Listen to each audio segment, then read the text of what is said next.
नमस्कार सभी को। मैं राजदीप आगले आज आपके लिए ये नया वीलॉग लेके आया हूँ। वीलॉग का जो विषय है तो म्यांमार में इलेक्शन, म्यांमार जो बर्मा देश है भारत के नज़दीक आता है, वहाँ पे इलेक्शन घोषित हुए हैं, चुनाव जल्दी होने वाले हैं। और जो दूसरा विषय है तो संसद में, भारतीय संसद का आज से बजट सत्र शुरू हुआ। तीसरा विषय जो लेके आया हूँ वो है महाराष्ट्र सरकार का बजट सत्र, बजट आज पेश किया गया।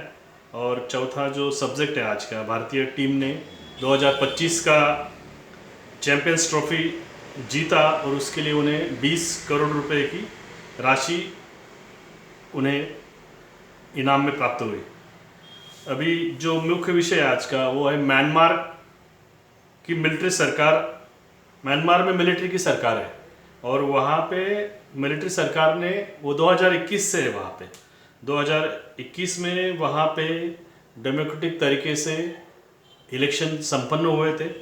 इलेक्शन संपन्न होने के बाद में वहाँ पे मिलिट्री गवर्नमेंट फिर से आ गई और उन्होंने जो डेमोक्रेटिक तरीके से जो इलेक्शन जीत के जो पार्टी चुन के आई थी उनको उन्होंने हटाया और वो मिलिट्री रूल वहाँ पे लागू किया और वो जो सरकार थी उसको पलटाया गया। अभी इस बात की उस समय बहुत बड़े पैमाने पे निंदा सभी देशों ने, सभी राष्ट्रों ने की थी।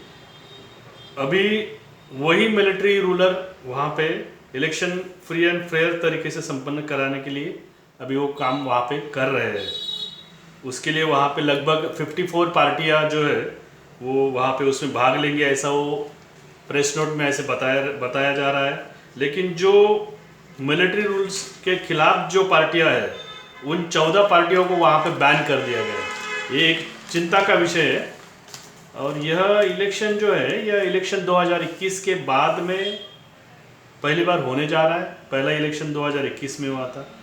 2021 में शांति के लिए, मतलब नोबेल पीस प्राइज जिन्हें मिला, नोबेल प्राइज विनर है वहाँ पे, वो उनका नाम है ऑंग सैन सू की करके, एक महिला है। और इस महिला को 1991 में नोबेल प्राइज़ मिला था।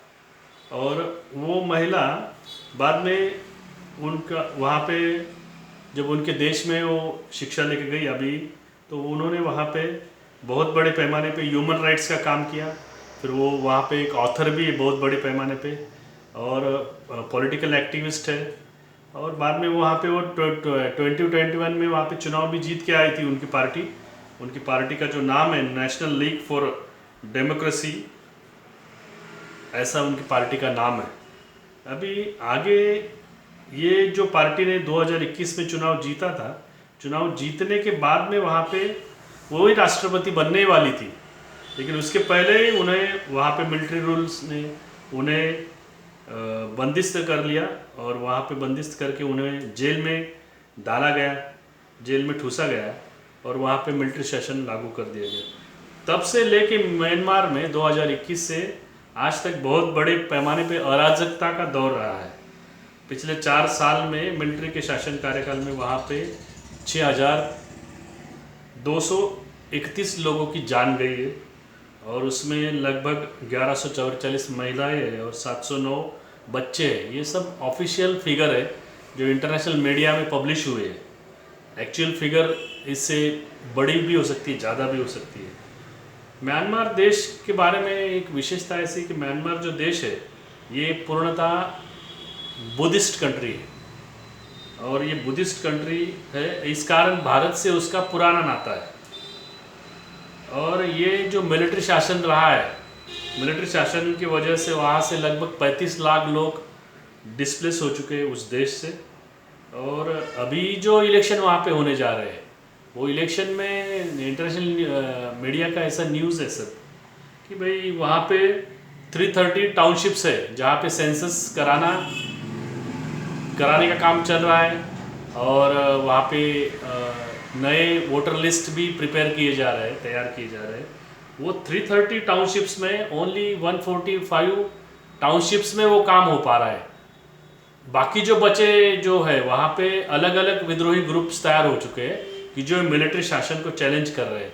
तो ये इलेक्शन जो हो रहा है ये कितने फ्री एंड फेयर होता है, ये देखने की बात रहेगी।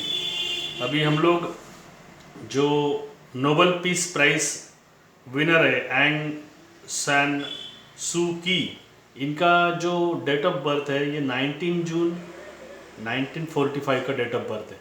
और 19 जून 1945 का जो डेट ऑफ बर्थ वाली लेडीज़ है, तो इनका लगभग अभी she is running now 80 years, वो अभी 80 साल उनका उम्र चल रहा है। और उन्होंने पूरी ज़िंदगी, भले ही वो एक बुद्धिस्ट कंट्री हो, एक बौद्ध राष्ट्र हो, लेकिन वहाँ पे हमेशा मिलिट्री रूलर वहाँ पे ओवरटेक करते हैं डेमोक्रेटिकली चुने हुए लोगों के ऊपर। ये एक वहाँ पे एक उसका वो उस देश की एक ऐसी एक विशेषता रही है। और उसके खिलाफ 80 साल की पूरी ज़िंदगी सू की ने वहाँ पे लगाई है। उसके लिए उन्हें शांति का नोबेल प्राइज़ भी मिला।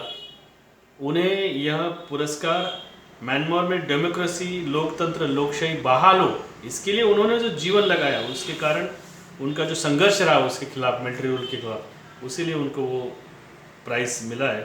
वो जब भी जेल से बाहर छूट कर आती है या जेल में भी रहती है, तो हमेशा डेमोक्रेसी के लिए कार्यरत रहती है।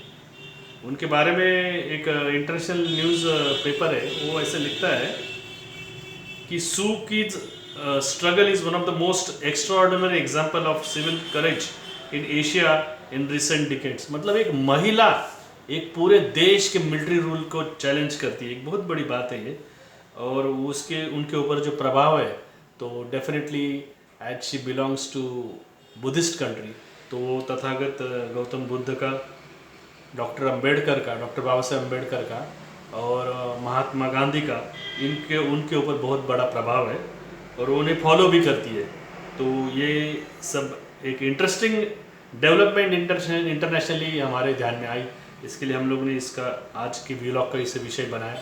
अभी हम लोग अगले वीलॉग में जब इसका और एलेबरेट करने की बहुत बड़े पैमाने पे कोशिश करेंगे कि हमारा इनसे क्या संबंध आता है। तो मैं पिछले 2021 में जब यहाँ पे मिलिट्री रूल ने ओवरटेक किया था, तब भी हम लोग ने इसके 5-6 वीलॉग बनवाए थे इस विषय पर। और हमारा इससे क्या संबंध आता है, तो बाबा साहेब अम्बेडकर जी का इनसे बहुत नज़दीक से संबंध इस देश से रहा है, क्योंकि बाबा साहेब अम्बेडकर जी वहाँ पे उस देश में लगभग 6 से 7 बार गए और वहाँ पे उनका बहुत बड़े पैमाने पे प्रोग्राम आयोजित किया गया।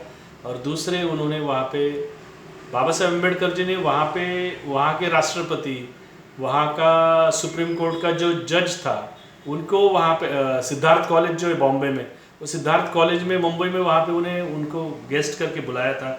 और इस देश से उनकी बहुत अच्छे घनिष्ठ संबंध उन्होंने निर्माण किए थे, क्योंकि ये एक बौद्ध राष्ट्र है और हम भारत से गौतम बुद्ध आते, और बाबा साहेब अम्बेडकर जी भी बहुत बड़े पैमाने पर बौद्ध धर्म में बाद में वो उन्होंने मूवमेंट किया वो उसका। तो इस कारण ये बहुत ही भारत से लगा हुआ सब्जेक्ट है, इसके लिए हम लोग ने इसका आज वीलॉग बनवाया। और अगले वीलॉग में हम लोग इसमें और ज़्यादा तरीके से कितने सब्जेक्ट है, कितने बार बाबा साहब गए थे, सब डिटेल हम लोग वहाँ पे लाने वाले। आपको हमारा ये वीलॉग कैसे लगा, ये आप ज़रूर हमें कमेंट करके बताइए। और ये वीडियो जो है, ये जो यूट्यूब चैनल है, इसका ज़्यादा से ज़्यादा सब्सक्रिप्शन करें, क्योंकि सब्सक्रिप्शन करेंगे तो ही जाके ये जो यूट्यूब चैनल है ये कुछ एडवर्टाइजमेंट खींच पाएगा, तो इसको चलाना और आसान हो जाएगा। धन्यवाद।